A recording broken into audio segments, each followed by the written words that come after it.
אנו מתייחדים עם זכרם של 6 מיליון מבני עמנו, נשים, גברים וילדים, שנרצחו על ידי הנאצים ועוזריהם. אנו מתייחדים וזוכרים את האסון הגדול ביותר שאירע לעם היהודי בכל הדורות. כשליש מהעם היהודי הושמד.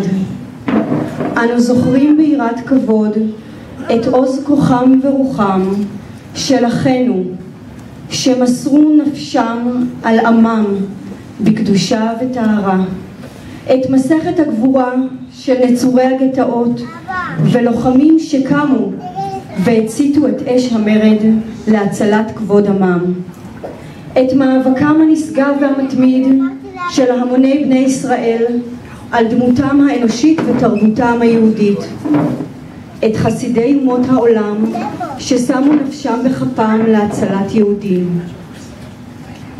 לקריאת תזכור הקהל מתבקש לעמוד על רגליו.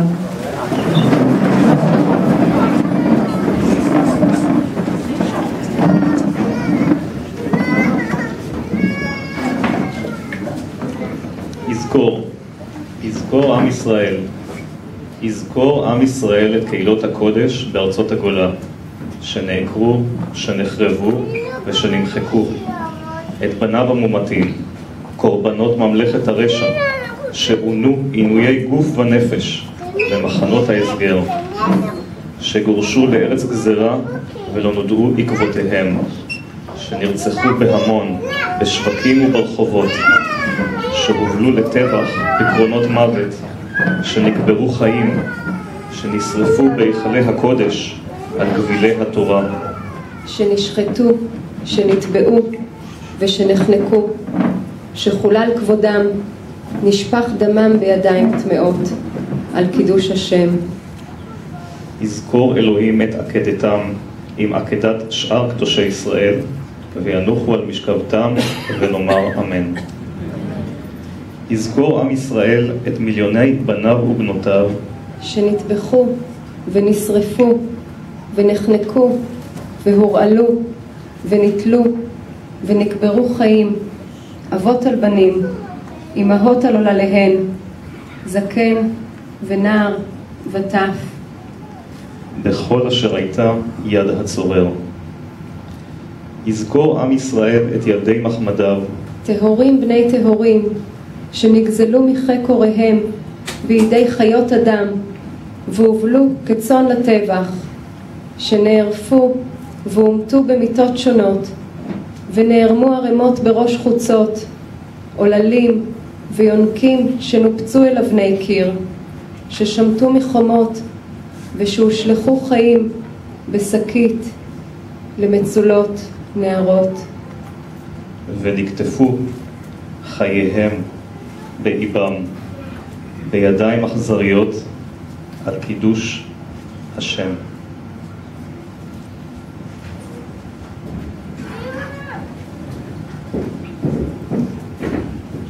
הקהל מתבקש לשבת במקומו.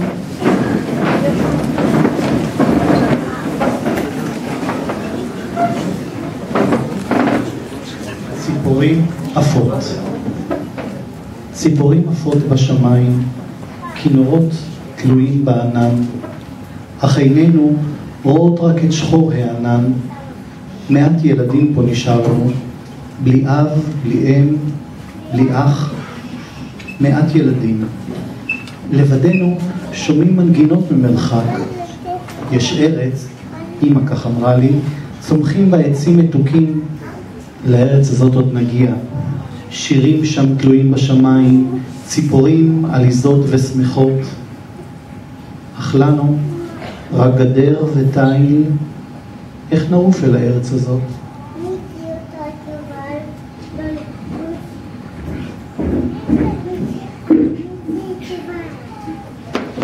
ישראל הדרי, ניצול שואה, כתב: לו יכולתי לכתוב 6 מיליון שירים ולהדליק 6 מיליון נרות ולהאיר 6 מיליון כוכבים, הייתי כותב לכל אחד שיר, לכל אחד נר ולכל אחד כוכב, זרקור לדורות הבאים. את הנרות לזכרם של 6 מיליון מבני עמנו שנרצחו, הושמדו והוכחדו, ידליקו ניצולי שואה ממושבנו. אנו מזמינים אותם לעלות כעת ולהדליק.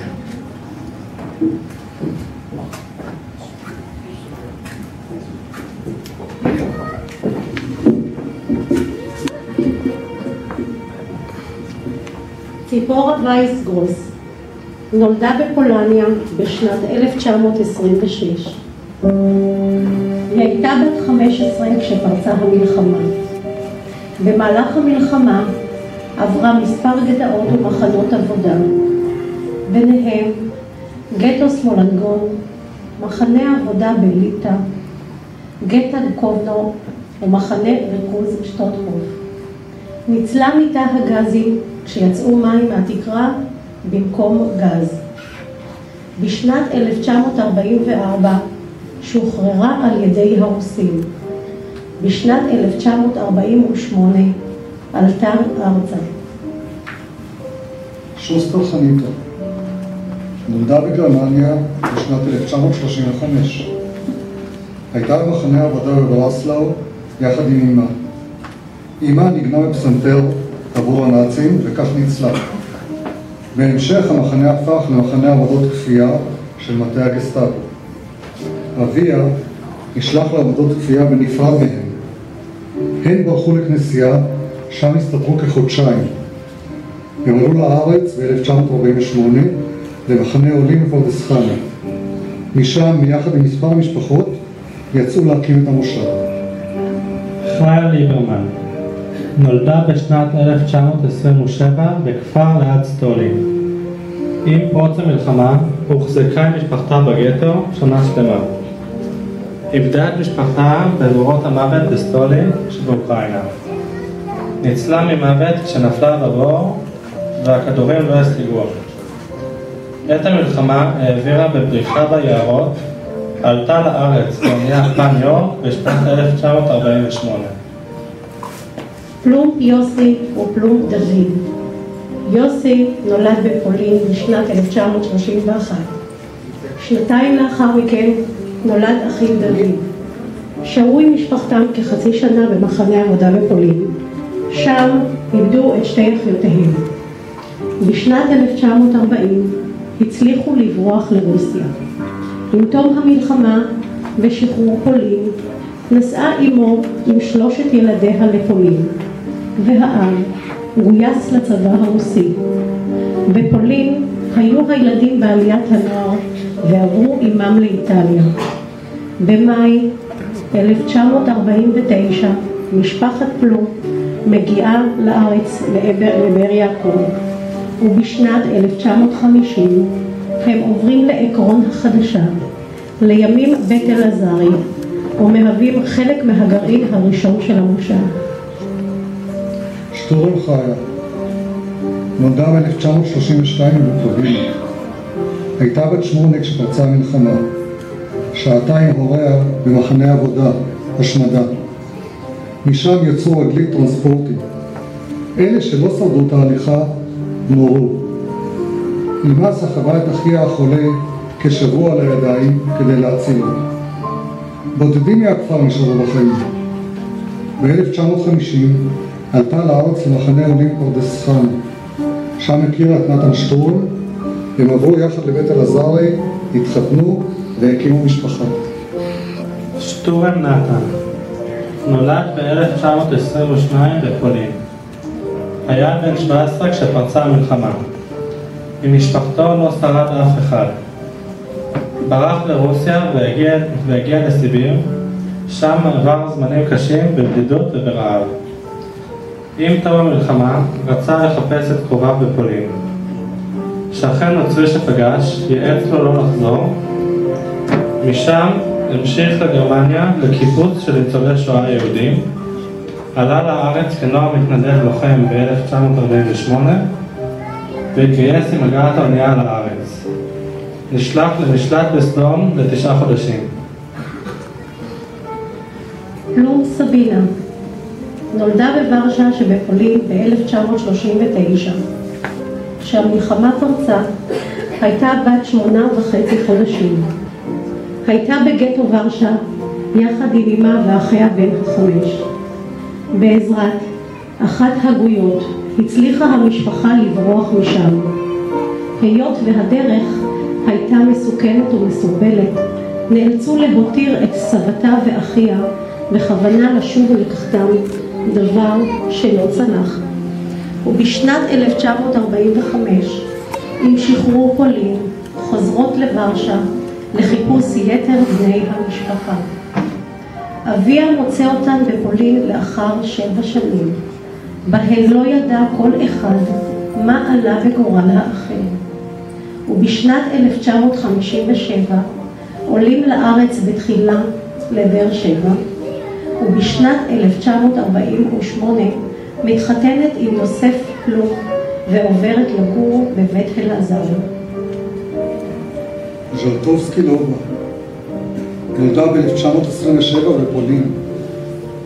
בתחילה היו בגטו רבה מוזובצקה, וממנו ברחו ליערות. הם הסתתרו ברפתות ובשכות מתחת לאדמה, כשמעליהם כיסוי קש. במסתור זה, שארך כחצי שנה, נאלצו ללכת על ברכיהם. הם חברו לפרטיזנים וחיו ביערות. ב-1957 יצאו מפולין לאיטליה ומשם לישראל. הגיעו ישר למושב והצטרפו לאחיה ולמשפחתו. טורבינר צילה נולדה ב-1936 בפולין. בתקופת המלחמה המשפחה ברחה לסיביר ושם היו במחנה עבודה. ב-1945 חזרו לפולין אך לא לאותה עיירה. שם נולדה אחותה בלומה. ב-1957 עלתה כל המשפחה לארץ. טורבינר שלמה נולד בשנת 1934 בפולין. בתקופת המלחמה הסתתר יחד עם עוד 10 מבני משפחתו בבונקר שממוקם מתחת לרפת. הצטופפו הוריו, אחיו וסבתו. בן דודו בן 6 שבועות נמסר למשפחה אחרת, מפחד שיבכה ומסתורם יתגלה. במסתור זה שהו כ3 שנים. עם תום המלחמה התאחדו כולם. שלמה עלה עם סבתו ובן דודו וחברו לצילה אשתו ומשפחתה. שלומוביץ' בטי נולדה בשנת 1931 ברומניה. בזכות ראש הממשלה ברומניה לא נכנסו הגרמנים לארץ זו. כיהודים חיה המשפחה בפחד מתמיד והוטלו עליהם גזירות כמו הצמדת טלאי צהוב לזרועם. ב-1951 עלתה לארץ, בתחילה להקליט ובהמשך לפרדס חנה. שם הכירה את בעלה והתחתנה עמו, וביחד עברו להתגורר במושב.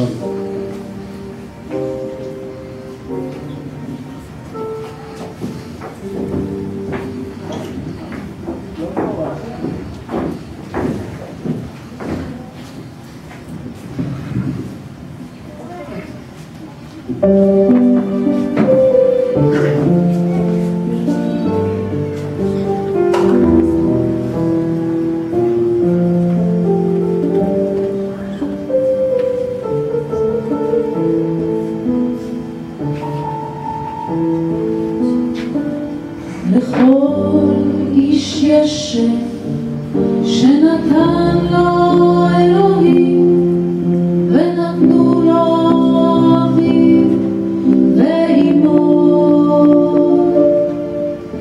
לכל איש יש שנתנו לו קומתו לאופן חיוכו ונתן לו בערים.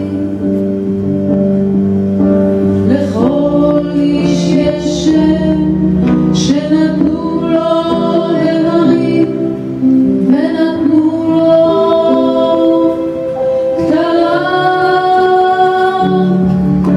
לכל איש יש שם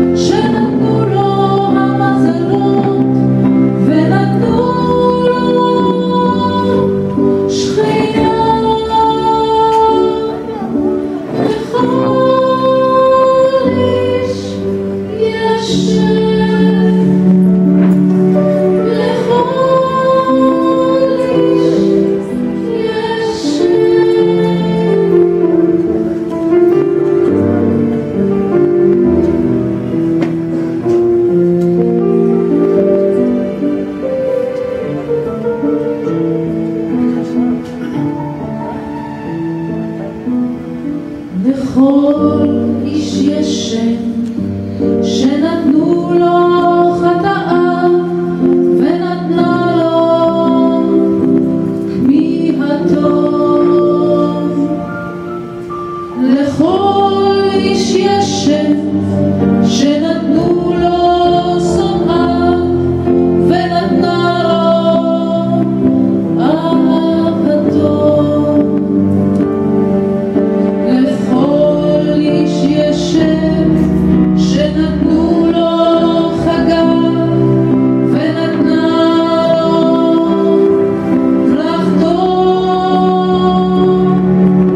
לכל איש יש שם שנתנו לו תקופות השנה ונתן לו עיוורונו. לכל איש יש שם, לכל איש יש שם.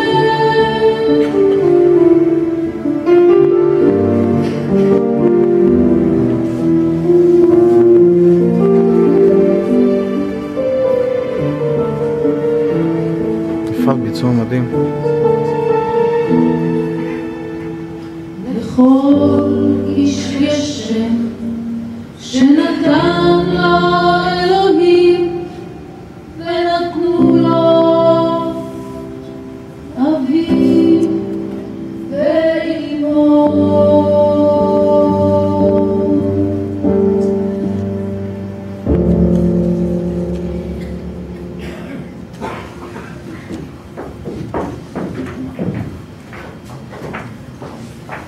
מתוך עדותה של צפירה אופר.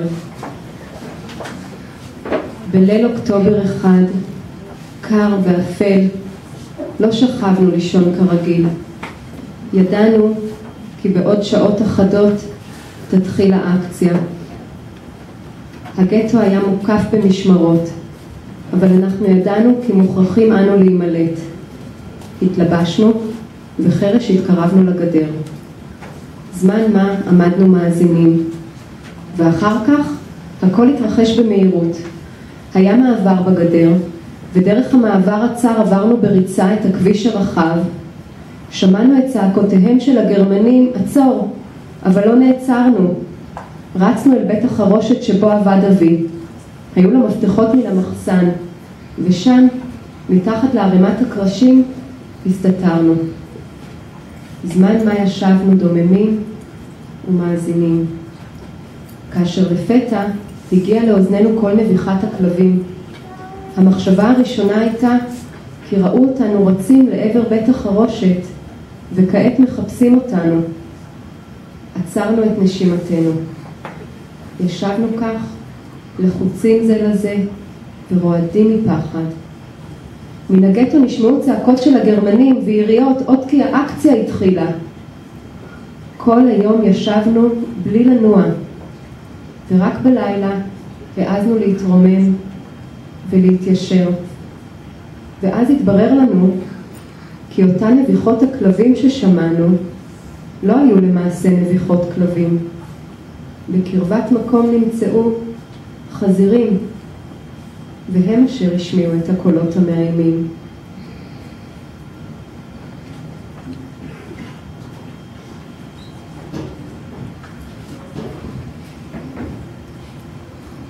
הייתי רוצה בלחם.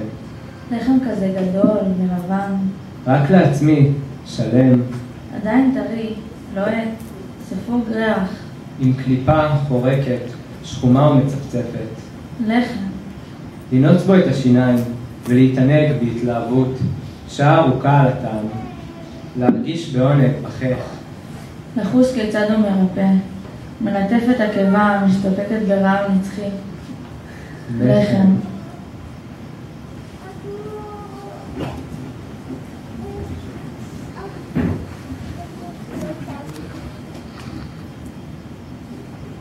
באתי למיידנק לחפש את אבי. מצריף לצריף, מבור אפר לבור עצמות, חיפשתי את אבי. אני פה, אמרתי לאבי. אני פה. והוא שמע אותי. ואני ראיתי את פניו, אותם הפנים מהם נפרדתי ביום האקציה. בין אלפי הנעליים חיפשתי את הנעליים שלו, שהוא נעל. חיפשתי, בכיתי, ואת המגפיים לא מצאתי. הסתכלתי על הנעליים שלי ואמרתי, רק מקרה שאתם איתי. הרי עמדנו באותה שורה בטרנספורט למיידנק, ורק בזכות אבי שדחף אותי החוצה, אתם איתי. ונעלי אבי מתים במצבור ענק של הנעליים. חיפשתי את הכובע שלו. אבי תמיד חבש כובע, את אותו כובע, מצחייה אפורה ובאמצעיתה כפתור. גם הוא אפור. גם הכובע עבור בערימה, ואפר אבי תחת כיפת השמיים הענקית, ואני עמדתי שם, ומלמלתי כל הזמן, אבא?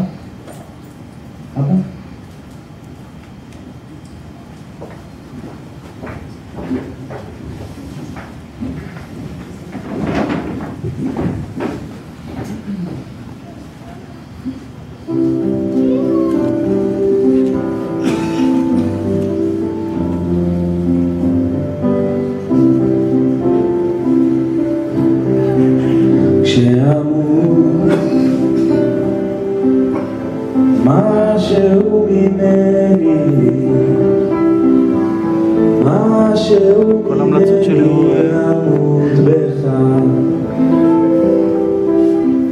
ימות בך כשתמות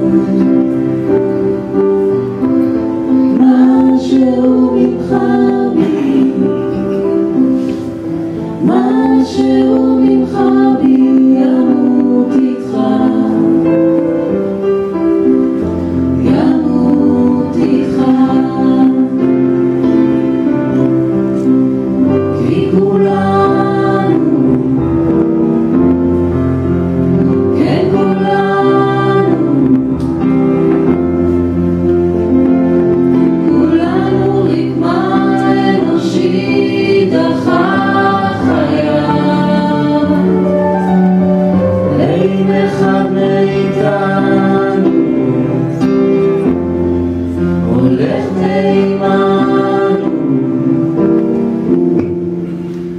שהוא